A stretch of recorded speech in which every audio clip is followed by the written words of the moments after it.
Hi, my name is Joshua Gold. I am a shareholder in the New York office of the law firm Anderson Kill. Today we're going to be talking about the underwriting process and purchase of insurance. As people familiar with my legal practice know, my firm and I regularly counsel and represent organizations about their cyber, maritime, and management insurance coverage issues, especially after a catastrophic loss or liability event occurs. One thing that policyholders should really keep an eye on when purchasing insurance is a lesson learned often well after the purchase of insurance and during the claims handling process. I'm talking about the application and the underwriting process for insurance in the first place. When claims are submitted to insurance companies, many of them will scour the insurance application to argue that they were misled or didn't know what the nature of the policyholder's business was or how it was conducting its day-to-day operations. When this occurs, many insurance companies argue that they are entitled to cancel the policy, rescind it from the very beginning of its inception, and void the insurance claim altogether.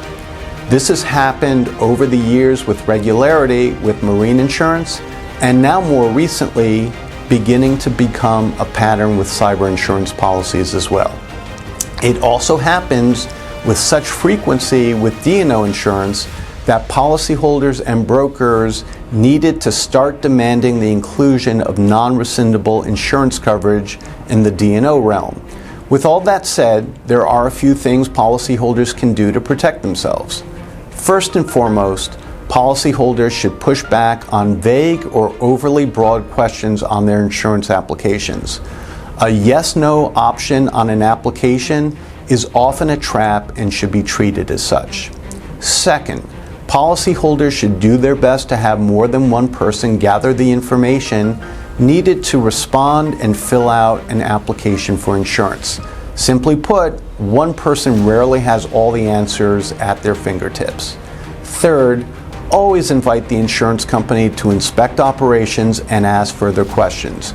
This helps stem arguments down the road from insurance companies that they had no idea how the policyholder was operating its business in the ordinary course. Last, if faced with a rescission claim from your insurance company, corral all evidence of loss control, underwriting meetings, underwriter files, notes, and communications, and any written inspection reports. This evidence usually belies the rescission arguments that many insurance companies make. Again, my name is Joshua Gold, and I'm happy to answer questions about any of these points.